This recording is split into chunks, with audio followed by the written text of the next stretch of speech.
Hello everyone, welcome to my classes. तो आज की क्लास में हम क्या पढ़ेंगे? आज की क्लास पढ़ेंगे हम आधुनिक भारत के इतिहास। यानी हम किसके बारे में पढ़ रहे हैं? आधुनिक भारत के इतिहास। आधुनिक भारत के इतिहास में हम पढ़ेंगे भारत के गवर्नर जनरल। तो ये भारत के गवर्नर जनरल में कौन से क्रमांक है? हमारा भाग 5वां है ये आधुनिक भारत के इतिहास में। इसमें हम अभी कौन से क्रम के जो भारत के गवर्नर जनरल पहुंचे हैं, तो हम पढ़ेंगे आज लॉर्ड विलियम बेंटिंक। देखिए ना, लॉर्ड विलियम बेंटिंक इनका जो शासन काल था कब से कब तक था? 4 जुलाई 1828 से 1835 तक था। 4 जुलाई, याद रखिए डेट को, 4 जुलाई 1828 से 1835 तक ये क्या है? भारत के गवर्नर जनरल के पद पर रहे। तो देखिए इन्होंने कौन कौन से कार्य किए। देखिए लॉर्ड जो विलियम बेंटिंक के शासन काल को क्या किया जाता है? शांति और सुधारों का काल कहा जाता है। क्यों कहा जाता है शांति और सुधारों का काल? इन्होंने अपने शासनकाल में प्रमुख सुधार किए और काफी इनके शासनकाल में शांति व्यवस्था बनी रही है।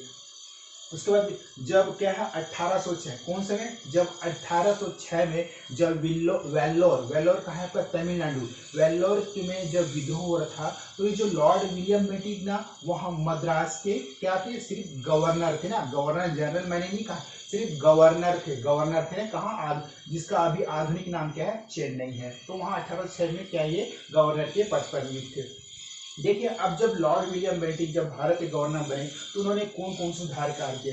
देखिए जब लॉर्ड विलियम बेंटिक, ये आपका जब Lord William Bentinck governor general बना, तब इंग्लैंड में क्या थी? तब इंग्लैंड में उदारवाद की हवा बह रही थी ना। देखिए तब इंग्लैंड में क्या है? उदारवाद की हवा बह रही थी। और क्या बेंटिक भी उससे पूर्णतया क्या है? प्रभावित था। अब देखो लॉर्ड विलियम बेंटिक भी उससे क्या? पूर्णतया प्रभावित था। अपने कार्यकाल में लॉर्ड विलियम बेंटिक ने अपने कार्यकाल में निम्न सुधार कार्य किए। सबसे पहले आपका प्रशासनिक सुधार। देखिए सबसे पहला आपका प्रशासनिक सुधार में क्या है? उसने पहली बार, देखिए लॉर्ड विलियम बेंटिक ने पहली बार भारतीयों को उच्च पदों पर नियुक्त किए। देखिए यहाँ पे भारतीयों की उच्च पदों पर नियुक्ति की। देखिए प्रशासनिक सुधार के अंतर्गत क्या है? उन्होंने क्या है? कमिश्नर है ना, अभी जो वर्तमान कमिश्नर तथा संयुक्त मजिस्ट्रेट के पद का क्या सृजन किया? उन्होंने क्या किया? कमिश्नर और संयुक्त मजिस्ट्रेट के पद का सृजन किया। उसके बाद हम देखते हैं न्यायिक सुधार। अब इन्होंने कौन कौन से न्यायिक सुधार किए? आपका लॉर्ड विलियम बेंटिक ने, उसने प्रांतीय न्यायालय क्या किया? उसने जो प्रांत के जो न्यायालय थे, आपका सर्किट न्यायालय बंद करवाए तथा जिले में न्यायाधीशों को क्या? अब हर जिले में क्या? न्यायाधीशों को पूरी तरह फौजदारी शक्तियां प्रदान की। देखना, पूरी तरह फौजदारी शक्तियां प्रदान की। ये फौजदारी शक्तियां प्रदान की किसने प्रदान की? Lord William Bentinck. अब देखिए क्या फारसी के स्थान पर प्रांतीय भाषा का प्रयोग लॉर्ड विलियम बेंटिक ने क्या किया? अब अदालतों में जो हमारी फारसी भाषा का प्रयोग के स्थान पर अदालतों में क्या? उर्दू भाषा का प्रयोग करवाया। उसका 1832 में ही उन्होंने क्या? संसदीय सुधार अधिनियम के अनुसार, ये देखिए आपका 1832 में आपका संसदीय सुधार अधिनियम के अनुसार लॉर्ड मैकाले, हम इसके बारे में आगे पढ़ेंगे, बहुत ही फेमस है ये। लॉर्ड मैकाले की अध्यक्षता में विधि आयोग का गठन किया। लॉर्ड मैकाले किसकी अध्यक्षता में? लॉर्ड मैकाले की अध्यक्षता में विधि आयोग का गठन किया। आप लोग याद रखिए। अब देखिए लॉर्ड विलियम बेंटिक ने भारतीयों को क्या है? अफीम की खेती के लिए प्रोत्साहित किया, जिससे क्या है? उनको काफी लाभ हुआ। जब ईस्ट इंडिया कंपनी में क्या है? इसको बहुत अधिक मात्रा में लाभ होता था, लेकिन बाद में उसमें उन्होंने अफीम की खेती पर भी नियंत्रण किया। उसके बाद है लॉर्ड विलियम बेंटिक के जो शासनकाल में कौन कौन से सामाजिक सुधार हुए। अब देखिए लॉर्ड विलियम बेंटिक ने अपने शासनकाल में विभिन्न सामाजिक सुधार किया। इसमें है आपका धर्म परिवर्तन सुधार। यानी लॉर्ड विलियम ने क्या किया? आप अपने धर्म, मूल वंश, जाति, लिंग के आधार पर किसी भी व्यक्ति से आप भेदभाव नहीं कर सकते। तो ये प्रमुख मुद्दा था आपका लॉर्ड विलियम बेंटिक शासनकाल में। तो धर्म परिवर्तन की जो सुविधा थी ना, कि आप किसी भी धर्म को मान सकें। उसके बाद संपत्ति, आपका संपत्ति से वंचित वंचित नहीं किया जाएगा। आप किसी व्यक्ति को यानी उसके जो आपके संपत्ति से वंचित नहीं किया जा सकता है, ये देखिए वंचित। और धर्म सुधारकों को क्या है, धर्म सुधारकों को पूरे भारत में बसने की आजादी इन्होंने दी थी। ये धर्म सुधारकों को पूरे भारत में बसने की आजादी थी। सती प्रथा पर प्रतिबंध, देखिए अब सती प्रथा पर प्रतिबंध कब हुआ, 1829। देखिए इसके बारे में आपको डिटेल बताता हूँ। जब 14 दिसंबर 1829 को क्या है, राजा राम मोहन राय ने सती प्रथा पर क्या है, बंद करवा दिया। तो जो सती प्रथा बंद करवाने वाले सबसे पहले कौन थे, आपका लॉर्ड विलियम बेंटिक के शासनकाल में सती प्रथा को बंद किया। होता क्या था, सती प्रथा में क्या होता था, किसी भी महिला के पति की मृत्यु हो जाए तो उस महिला को क्या है, उसके पति के साथ चिता में उसके पति के साथ ही उसे जिंदा क्या चिता में जला दिया जाता है। और प्रत्येक वर्ष हर साल 700 लोगों का सती प्रथा में ये महिलाओं की मौत हो जाती है। तो विलियम बेंटिक ने क्या है, इसको बंद करवाया। उसके बाद है क्या, आपका क्या 1829 बाल वध पर प्रतिबंध, क्या किया 1829 में बाल वध पर प्रतिबंध किया। देखो बाल वध क्या है, मैं आप लोगों को समझाता हूँ। देखिए कुछ समय में राजपूताना, जो उत्तर भारत में जो राजपूताना काल में होता था, क्या था, जब कोई बेटी का जन्म यानी जब किसी छोटी बच्ची का जन्म होता था तो उसे जन्म होते ही मार दिया जाता था। देखिए आज तो ये मान्यता है कि जो लड़के और लड़के दोनों को समान, लेकिन उस समय क्या कहते थे, जो पुराने थे, बेटियों के जन्म होने पर उसे क्या है, बचपन में ही मार जाता है और उसे एक अशुभ समझा जाता था। तो ये था आपका बाल उन्होंने क्या, लॉर्ड विलियम बेंटिक ने बाल वध पर प्रतिबंध कर दिया। उसके बाद बंगाल रेगुलेशन एक्ट लाया। उसके बाद नर बलि पर देखो नर बलि प्रथा पर भी उसने रोक लगाया। देखिए जो हमारे भारत के जो पुराने रीति रिवाजों के अनुसार वो क्या है, किसी मंदिर में देवी देवताओं को प्रसन्न करने के लिए क्या है, आदमियों यानी छोटे बच्चों ने आदमियों को किसी प्रकार की नर बलि दी जाती।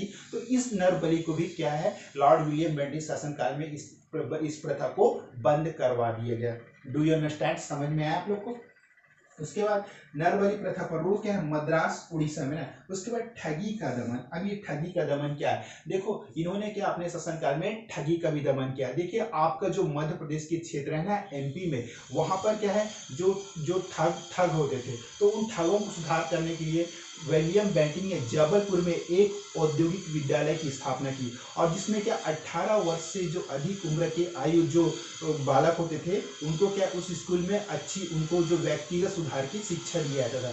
कहाँ, आपका जबलपुर एमपी में। इन्होंने क्या ठगी का दमन प्रथा का भी इन्होंने क्या है, दमन किया है। किसने, आपका लॉर्ड विलियम बेंटिक ने।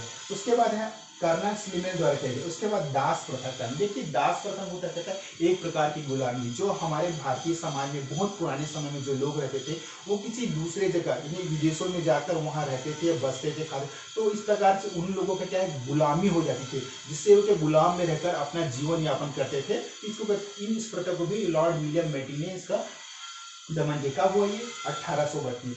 उसके बाद आर्थिक सुधार। देखिए आर्थिक सुधार में क्या है, सैनिक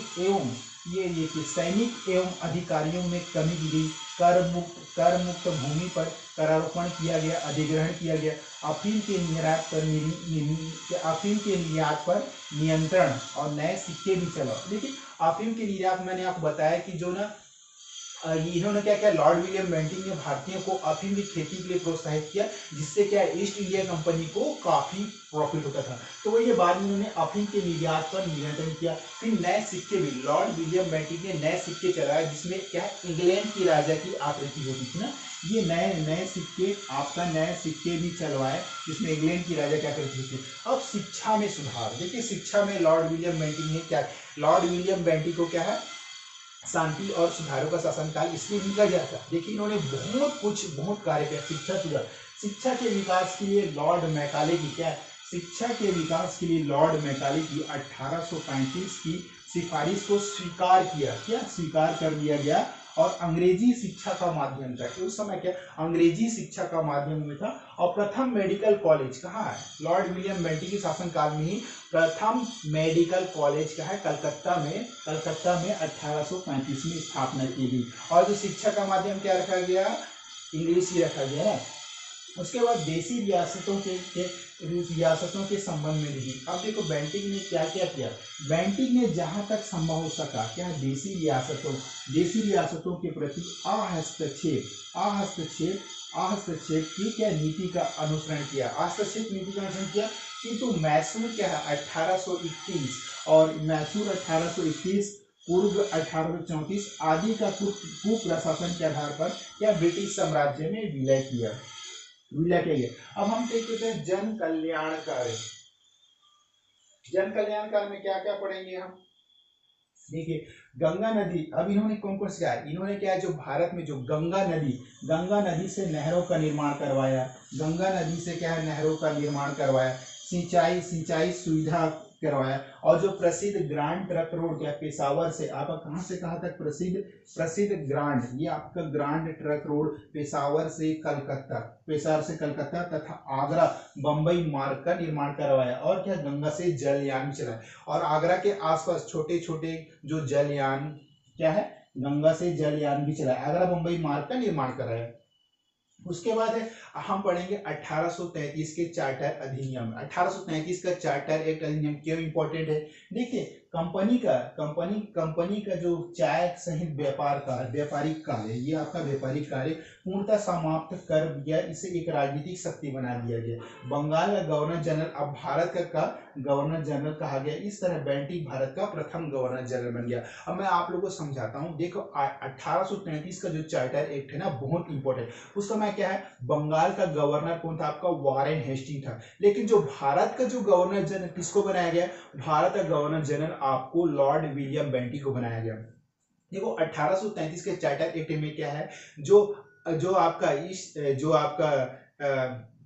ईस्ट इंडिया कंपनी क्या आ गया, पहले एक व्यापारिक कंपनी थी लेकिन इसका एक अधिकार को समाप्त कर दिया गया। उसके बाद जो ईस्ट इंडिया कंपनी का जो मेन काम क्या हो गया वह पूरे भारत पर शासन करना था ना, उनके उसके एक व्यापार के एकाधिकार को समाप्त कर इसे क्या है एक पूर्णतया क्या है ईस्ट इंडिया कंपनी भारत पे शासन करने वाला बन गया। तो ये था 1833 के चार्टर के एक्ट के अधिनियम। और 1833 के चार्टर एक्ट के अधिनियम के तहत ही हमने क्या किया, जो अंग्रेजों के जो शासनकाल में जो प्रमुख कार्य हुआ उसमें सबसे पहले जो आपका जो क्या गवर्नर जनरल, इसे क्या जो लॉर्ड विलियम बेंटिक को आपको भारत का गवर्नर जनरल बनाया गया। तो ये था आपका गवर्नर जनरल के बारे में कुछ छोटी संक्षिप्त।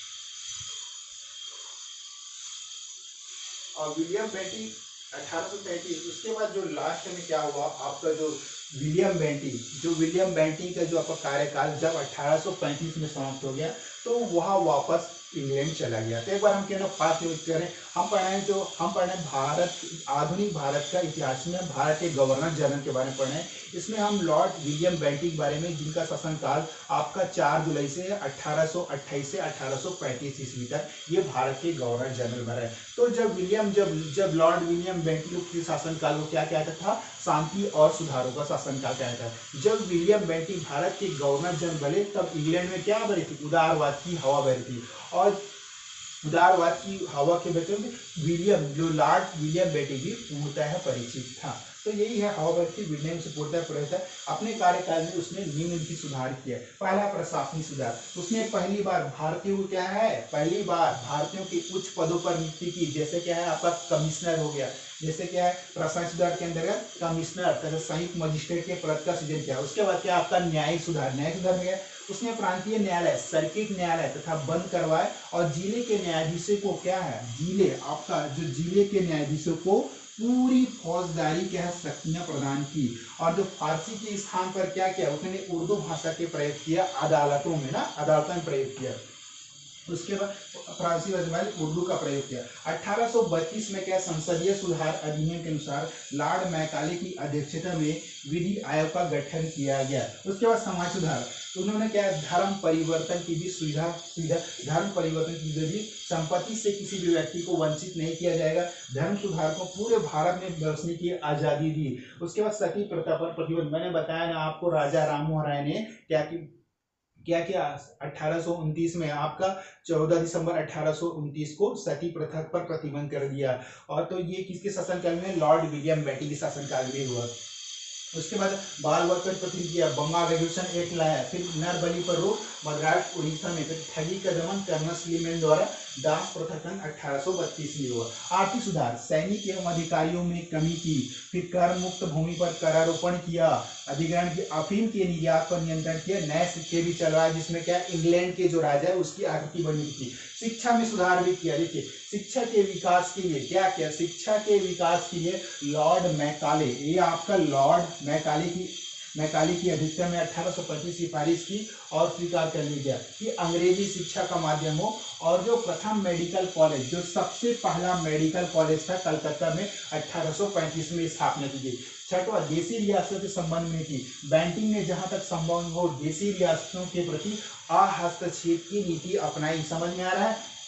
किंतु मैसूर 1831 और कुर्ग 1834 आदि का कुप्रशासन के आधार पर ब्रिटिश साम्राज्य में विलय हो गया ना। उसका सातवां, जल का गंगा नदी से क्या किया इन्होंने, नहर निकलवाया, निर्माण करवाया, सिंचाई सुविधा की है। प्रसिद्ध ग्रांड ट्रक रोड क्या क्या, पेशावर से कलकत्ता और आगरे तक बंबई मार्ग का निर्माण कराया। और गंगा से क्या, जो गंगा नदी से इन्होंने क्या जलयान चलाया। अब देखिए 1833 का चार्टर एक्ट, 1833 का चार्टर एक्ट में क्या है, इसको जो ना सबसे पहले क्या था, लॉर्ड विलियम बेंटिंक को का भारत का गवर्नर जनरल बनाया गया। और जो हमारे बंगाल का गवर्नर जनरल कौन थे, आपका वॉरेन हेस्टिंग्स थे, लेकिन इसे भारत का गवर्नर जनरल बनाया गया। तो भारत के जब गवर्नर जनरल बना तो क्या था, जो आपका 1833 के चार्टर एक्ट के नियम के तहत जो आपका कंपनी के जो चाय का व्यापार एकाधिकार को क्या समाप्त कर दिया गया। और जो ईस्ट इंडिया कंपनी को भारत पे शासन करने वाला बनाया गया। तो ये था हमारे आज के। उसके बाद गवर्नर जनरल जब ये एक्ट बना 1837 से, उसमें उसके बाद क्या 1835 में जो आपका लॉर्ड विलियम बेंटिंक वापस इंग्लैंड चले गए। तो आज की क्लास में हमने ये पढ़ा कि जो विलियम बेंटिंक के जो कौन कौन से प्रशासनिक सुधार है, उन्होंने कौन कौन से न्यायिक सुधार किए, कहाँ कहाँ पर उसने शिक्षा सुविधा प्रदान की, राजनीतिक व्यवस्था क्या थी, और 1833 के चार्टर एक्ट में इसका क्या महत्व है। तो आज की क्लास में बस इतने। अगर आपको मेरी क्लास पसंद है प्लीज लाइक, सब्सक्राइब एवं शेयर करना नहीं भूलें। Okay, thank you so much.